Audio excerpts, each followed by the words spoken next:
Gajanan developers Pune यांच्याकडून आता पंढरपुरात इसबाबी कलश मंगल कार्यालय येथे साकारला जातो आहे भव्य गजानन टॉवर 10 मजली ट्विन बिल्डिंगचा प्रकल्प। मजबूत आरसीसी फ्रेम रचना, पायांसाठी वायू प्रतिबंधक उपाययोजना, आयएस मानकानुसार भूकंप प्रतिरोधक आरसीसी रचना असलेल्या गजानन टॉवर मध्ये उपलब्ध आहेत अत्याधुनिक सुविधांनी युक्त 1022 स्क्वेअर फुटाचे 2 बीएचके फ्लॅट्स, सुशोभित प्रवेश कक्ष, सामायिक क्षेत्रासाठी अत्याधुनिक सुरक्षा यंत्रणा, लिफ्ट आणि सामायिक क्षेत्रांसाठी वीज बॅकअपची सुविधा, स्वतंत्र अग्निशमन यंत्रणा, 2 मजली पुरेशी पार्किंग व्यवस्था, प्रत्येक कार पार्किंगच्या ठिकाणी स्वतंत्र ईव्ही चार्जिंगची सोय, सोलर वॉटर यंत्रणा, प्रत्येक सदनिकेसाठी इन्व्हर्टरची सोय।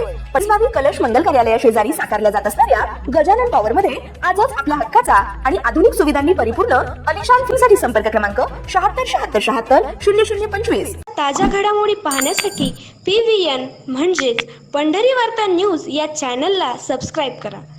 पंढरपूर नगरपालिकेची सर्वसाधारण सभा पंढरपूर नगरपालिकेच्या सभागृहात आयोजित करण्यात आली होती। आषाढी यात्रेच्या पार्श्वभूमीवर पंढरपूर शहरामध्ये कोट्यवधी रुपयांची विकास कामे केली जात आहेत किंवा केली जाणार असून त्याचबरोबर पंढरपूर शहरात वादग्रस्त ठरलेला अतिक्रमण हटावचा मुद्दा तसेच इतरही महत्त्वपूर्ण प्रश्नांवर पंढरपूर शहरात नगरपालिकेच्या वतीने नुकतेच अतिक्रमण काढण्यासाठी मोहीम राबवण्यात आली। परंतु ही मोहीम राबविण्यात येत असताना काही ठराविक भागातीलच अतिक्रमणे कुठलीही पूर्वसूचना न देता काढून टाकण्यास सुरुवात केल्यामुळे अनेकांचे मोठे नुकसान झाले आहे। याकडे लक्षवेधक नगरसेवक संजय बनपट्टे हे आक्रमक झाल्याचे दिसून आले। पंढरपूर शहरातील नगरपालिकेच्या मालकीच्या व लीजवर दिलेल्या अनेक जागांमध्ये गाळे काढून भाड्याने दिली जात आहेत। काही पुढाऱ्यांनी अतिक्रमण करून ऑफिस थाटले आहेत, त्या ठिकाणी प्रशासन कारवाई करत नाही। याबाबत प्रशासनाला धारेवर धरण्यात आले।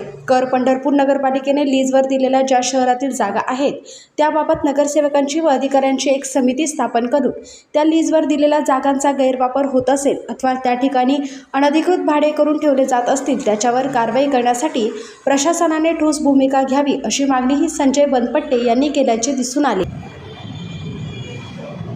तुम्ही त्यांचं पुनर्वसन करणार आहात का नाही का मग तिथं जाऊन आम्ही फक्त स्टंट केला? अतिक्रमण काढत असताना सर्व समावेशक अतिक्रमण काढा, एक रस्ता काढला एक रस्ता ठेवला असं न करता पूर्ण शहराचं अतिक्रमण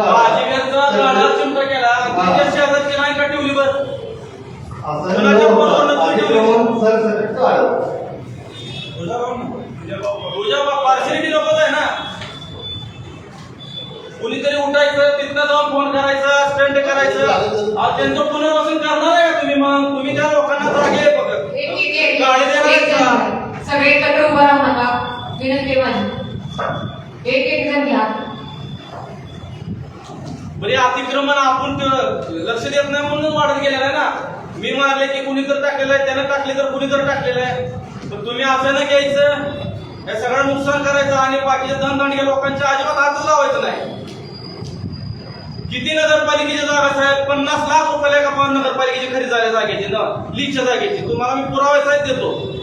मग तुमच्या नगरपालिकेची जागा 100 रुपये मात्र तुम्ही घेता महिन्याला किंवा वर्षाला, आणि ज्याची जागा आहे तुम्ही तो 50 लाखाला 40 लाखाला, आणि त्याने तिथं गाडे बांधायचे 40 हजार रुपये महिना भाडं यायचं, तुम्ही तिथं लक्ष देत नाही। आता तुम्हाला हे टोके काढताना तुम्हाला लगेच मी आमचं अतिक्रमण अतिक्रमण निघलंच पाहिजे, मग तुम्ही तिथं लक्ष देता, तिथं का लक्ष देत नाही? आम्ही फेब्रुवारीच्या पहिल्या मिटिंगला सांगितलेलं की लीजचे जागे तुम्ही ताब्यात घ्या, त्यांचे संपलेले करा, तुम्ही नगरपालिकेचं उत्पन्न वाढवा, तिथं तुम्ही लक्ष देत नाही। इथं फक्त ठेकेदाराला कसं जगवायचं याच्या पलीकडे काहीच चाललेलं नाही। साहेब चला माझ्या बरोबर, तुम्ही 4 लोकांची टीम दे नगर अधिकाऱ्यांची, तुम्हाला मी सगळ्या लीजच्या जागा दाखवतो। त्यांनी लीजच्या जागा जर घेत आहे त्याच्या समोर त्यांना अतिक्रमण केलेलं आहे, तिथं शेड मारलेले आहेत, अर्धा खोकी काढलेत, भाड्याने दिलेले आहेत, मग चाललंय काही? मग तुम्ही 1-2 गरीबाचे तोडले म्हणून चालेल अतिक्रमण निघलं असं होणार आहे का? कोण पण असू दे, तिथं कोणी असू दे, तुम्ही त्याचं पहिलं अतिक्रमण काढा मोठ्या लोकांचे, मग गरीबाकडे वाढा। तिथं स्टंट करायचं नाही, कोणाच्या आम्हाला भावनिक खेळायचं नाही। तुझं का दुकान काढलं तिथं जायचं, त्याच्या भावनिक तिची खेळायचं असं जमणार नाही। तुम्ही त्यांचं पुनर्वसन करणार आहात का? खाली ग्रामोदीची एवढी मोठी जागा असेल तिथं तसेच आहेत अतिक्रमण, तुम्ही एक साईडचेच काढले। त्या बाजीगावाला तुम्ही काढा, 5 मिनिटं काढून देऊ, 10 मिनिट वेळ द्यायचो साहेब। समोरचे का ठेवले तुम्ही? आता तिथं ज्वेलर आहे, कपड्याचं दुकान आहे, सगळे ती खाली ग्रामोदीची जागेत आहे। चला बस स्टँड समोर तुम्हाला दाखवतो पार्किंग. तुम्ही त्याला शेड मारले तर रस्त्यावर पोलिसांच्या गाड्या लागतील, त्या आत लागतील ना. जे करायला पाहिजे ते करतच नाही आणि कुठेतरी भावाभाव करायचं, एक दोघा गरीबाचं तोडायचं आणि आम्ही काम करावं लागलं असं दाखवायचं. तुम्हाला खरंच जर वारकऱ्यांची आणि वारीची सेवा करायची असेल ना तर अंतःकरणापासून तुम्ही सगळे कामे केली पाहिजे. कुणाचा फोन आला पार्सलिटी झाला नाही पाहिजे. तुम्ही 4-5 लोक नगरसेवकातले घ्या आणि इकडे 10 लोकांची कोर कमिटी करा. तुम्हाला सगळे पंढरपुरातले जागे दाखवतो. तुम्ही घेणार आहात का ताब्यात? आपण 16 तारखेला पुढच्या मीटिंगमध्ये प्लीज चर्चा करून नगरपालिकेच्या जागेचा विषय घेतलेला आहे, जो आपण केवळ सांगितला होता.